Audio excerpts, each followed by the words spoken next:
What's up mga dre? Vincent here. 2:08 in the afternoon and I'm feeling hot. Hindi sa hot ako, naiinitan ako. So mga dre, ang topic natin today ay marami na rin kasi nagtatanong nito. So meron naman akong vlog nito dati, pero hindi sa motomate. So hindi yung mga necessary tools. Yun yung vlog ko dati. So as a motomedic mga dre, share ko lang sa inyo kung ano yung mga tools na lagi kong dala na daily basis kapag ako yung nag-iikot para maghanap na mga nasiraan, na nangangailangan ng tulong or nangangailangan ng tools para maayos yung problema nila. Share ko lang sa inyo.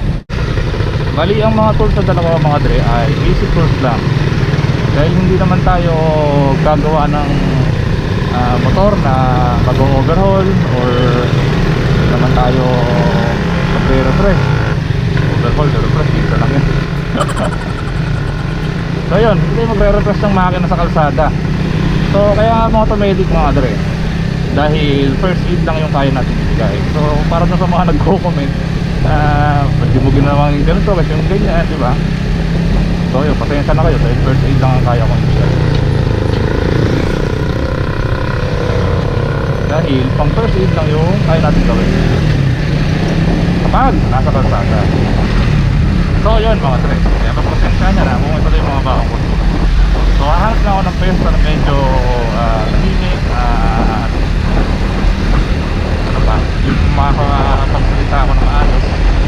Tapos doon natin pag-usapan kung ano nga yung mga talakong tools sa aking mahiwagang compartment at saka ang aking mahiwagang under. So ang purpose ng vlog na to ay para magkaroon kayo ng idea kung ano yung mga kailangan yung dalhin, diba? In case na gusto nyo bumili ng mga tools. Totoo sir, parang medyo hassle magdala ng tools, lalo na kung ang motor mo ay katulad ng motor ko, kaya yung Raider 150 carb o kaya Sniper 150. Yung kasi mga walang compartment, diba? O yan na din na any motorcycle na walang compartment, eh hassle ang pagdadala ng tools. So nasa sayo na yan mga dre kung paano maging resourceful para makapagdala ka ng sarili mong tools. So ako, dati nakatop box ako. Tapos traffic, tingin lang ako. So kaliwa tayo dito. So yun, nawala na yung sabihin ko, nakalimutan ko na. Sorry. Dati nga nakatambak ako, tapos yun, doon ko nilalagay yung ibang tools na hindi kasya sa mahiwagang compartment ko. Tapos hindi ba, nasa ilalim ng upuan, diba? Nakikita nyo naman yung mahiwagang underseat. Kasi nasira yung bracket ng top box ko, bumili lang ako ng tail bag. Yung tail bag ko naman ay kasya naman yung raincoat ko at saka yung kailangan kong dalhin kapag nag-aayos ko ng motor sa kalsada o sa labas ng bahay namin, diba? So yun, so kasya naman siya sa tail bag. Yung tail bag ko ay mamaya pakita ko sa inyo kung anong price.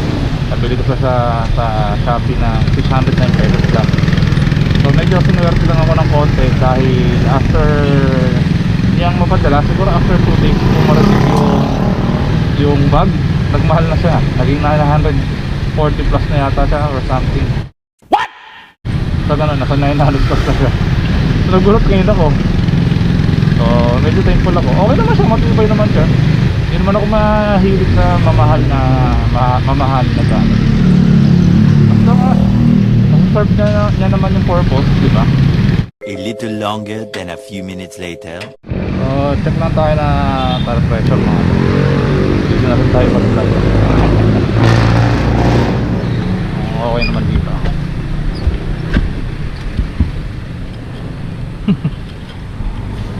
So paano mag center stand nang hindi pumababa sa motor? Minsan lang. Diba kakaya rin ng iba yan eh. So yan mga dre, tuwin yung harap, tuwin yung likod. So mga dre, dito tayo pumesto. Dahil kasi nandito si Rian Ramos.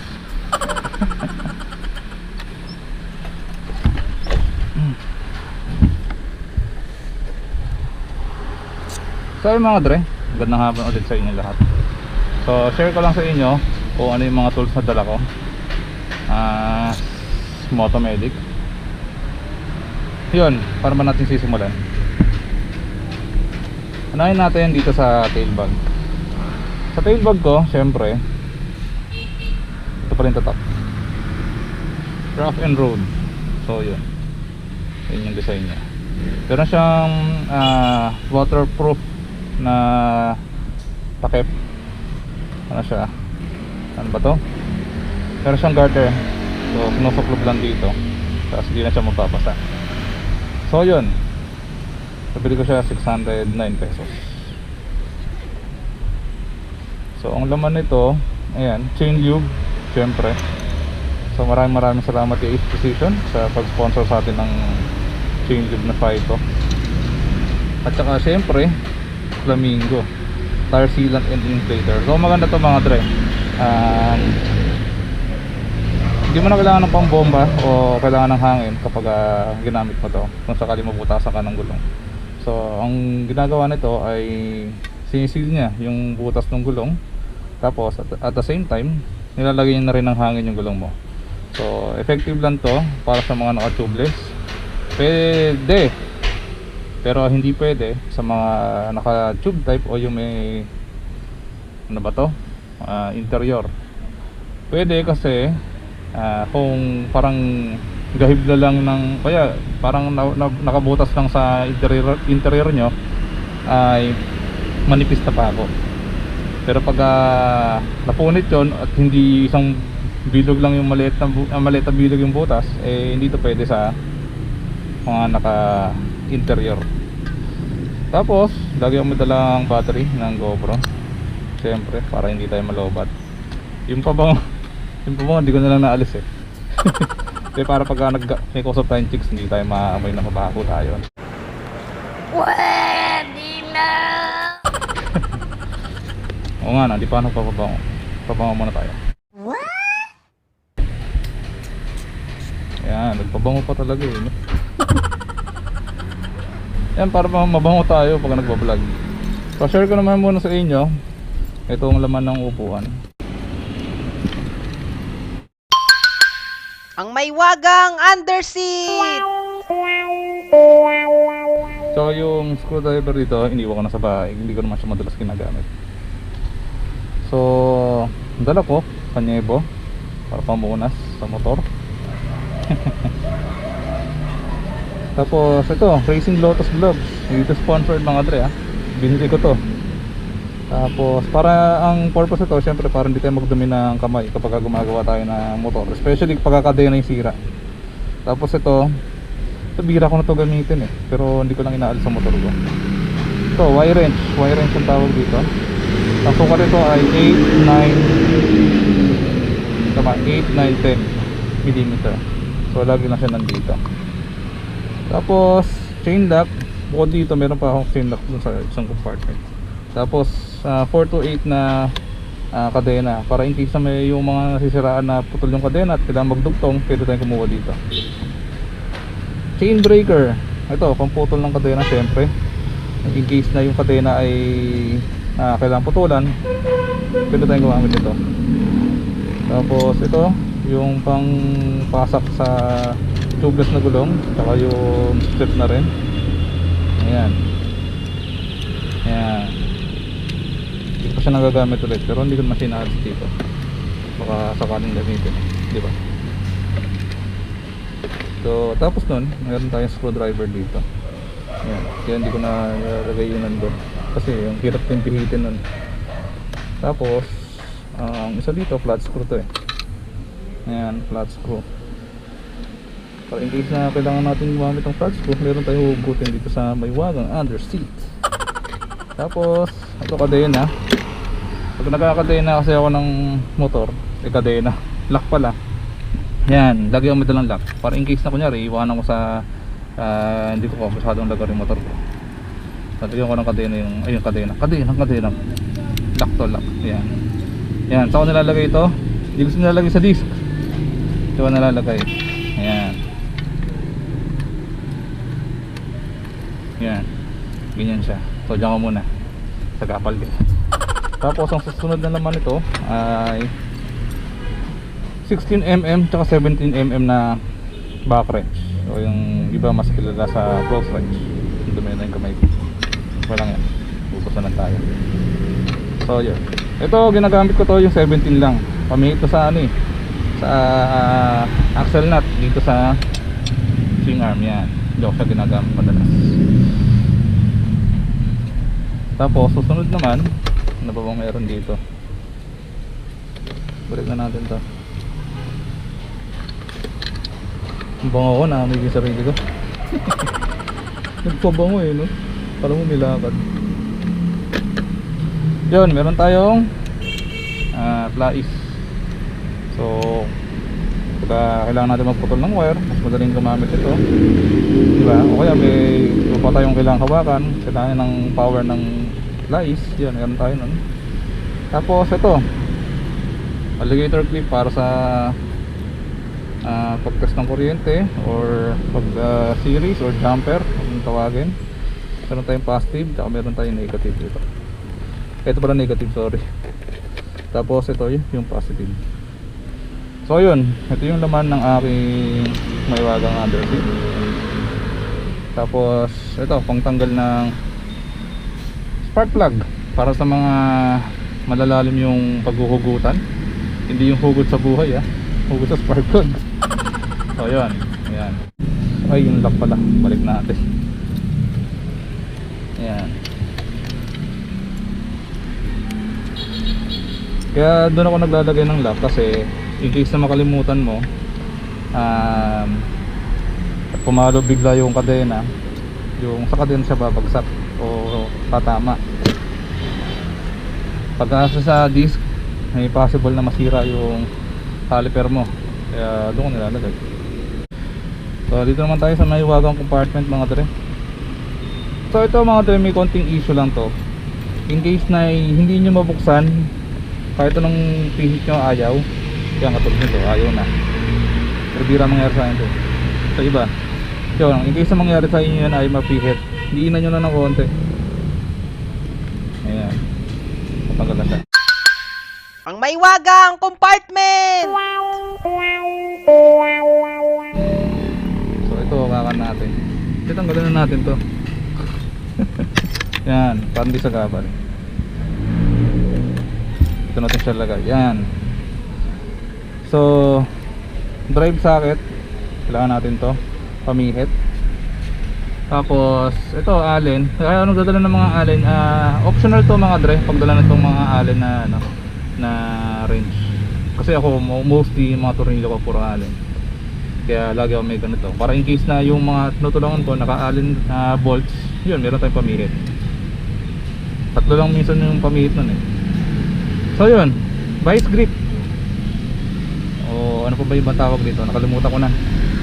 Ito naman vice grip, optional lang naman to. Okay kasi to kapag may kailangan kang hawakan na naka-DN ng matagal, yun. Pero kung bibili kayo ng vice grip, huwag yung ganito, China yata ito eh. So bilhin nyo yung German yata yun, Germany made.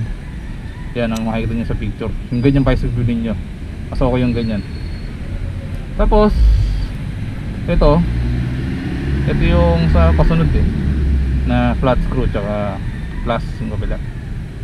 Ginagawa ko na siya pamukpok dahil sirahan na rin naman. Tapos mayroon tayong tong socket 15mm.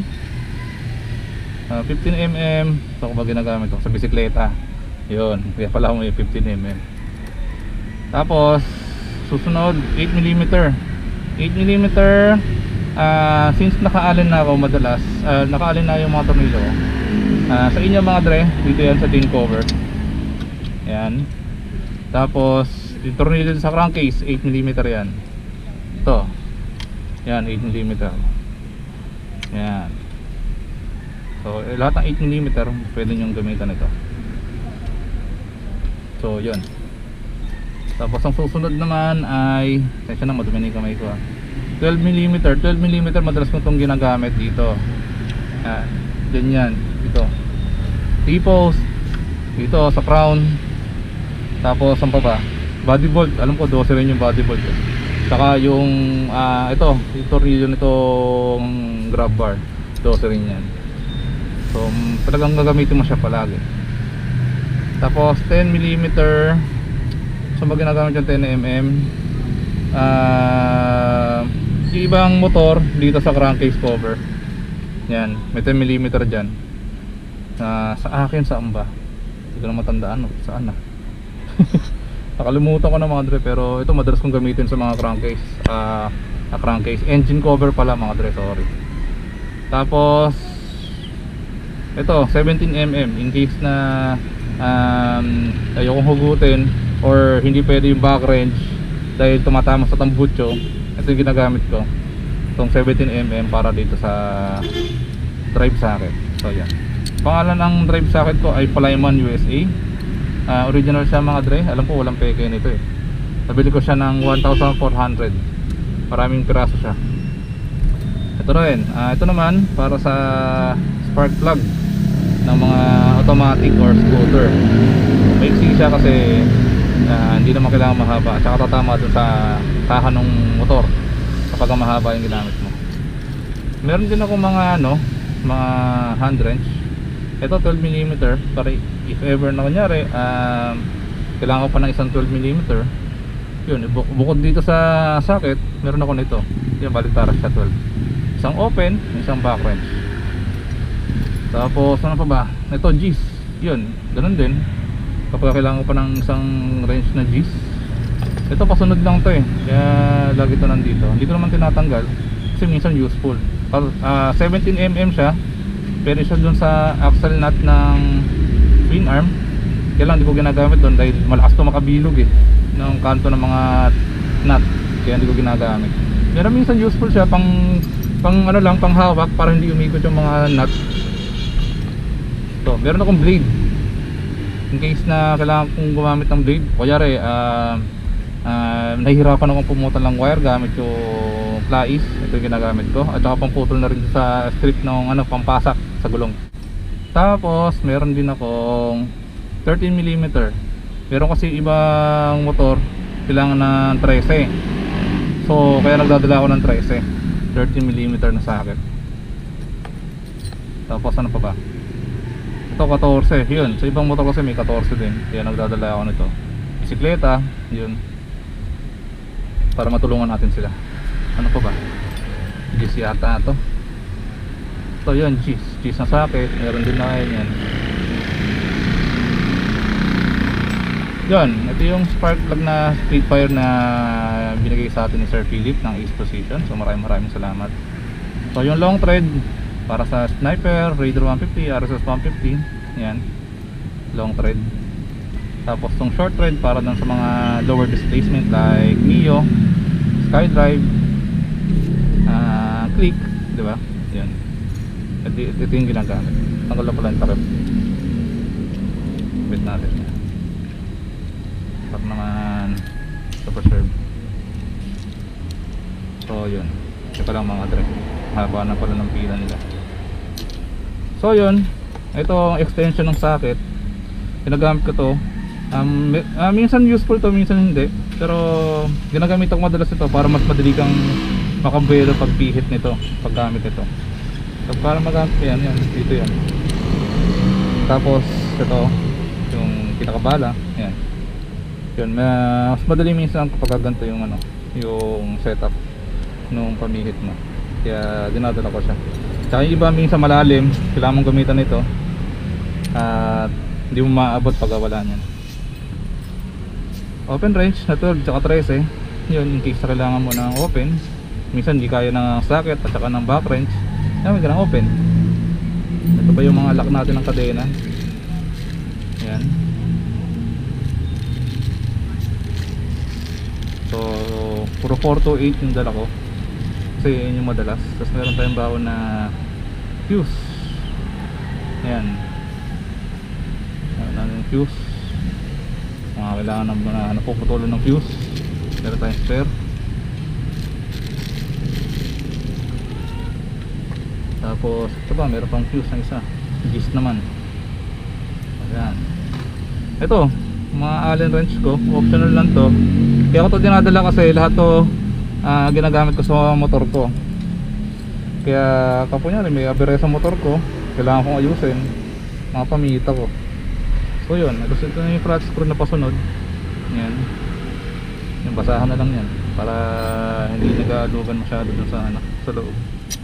So yung mga dre, so di ko na to.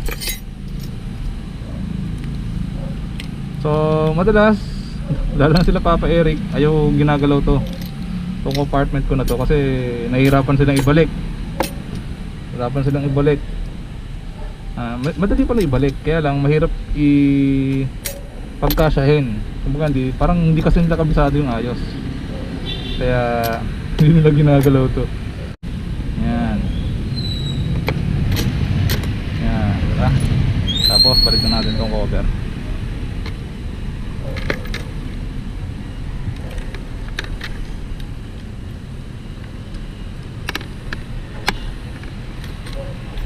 So yun, o diba?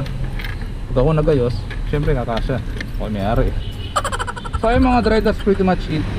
Ayun, yung ibang alin ko kasi dito ko ginagamit. Yan, lahat ng alin na tornilyo ko dito, meron akong pamihit yan. Tapos ito 12 to, 14. Ito pala yung 14. Ito 17 yata ito. Tapos yun, mga alin, dun din alin, crankcase bolt ko, alin lahat. Alin dito, alin Iverson, diba? O yun, halos lahat alin eh. Kaya puro alin yung mga dala ko mga dre. So yun, magugustuhan ko ng kamay, maghanap ako ng may tubig. Parang wala dun, dito yata. Restroom, air conditioned restrooms, ayos. Female, may nagugustuhan tayo ng kamay. Kaso may yung tubig. Ayan mga dre, hindi naman makapal, alikabok lang naman yan. Kaya sa iba nalang maghuhugas na kami na may sabon. Lagyan natin yung tubig dito.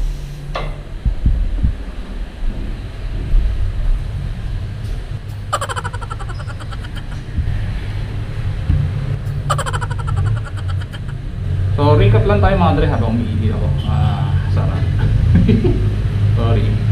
So yung recap lang tayo. So ang mga socket or yung millimeter na mga socket ko, ang pamihit ko ay nagmumula ng 8mm hanggang 17mm. Pero kung sa scooter naman, kailangan nyo hanggang 24mm. So maraming salamat mga dre. Sana nagkaroon kayo ng idea kung ano yung mga tools na kailangan nyo dalhin in case na gabiyahe kayo. Alright mga dre, alis na rito. Ang init nagpawisan ako dun. So hindi ko na papayan ito mga dre. See you on my next one. CSC, ta-enroll.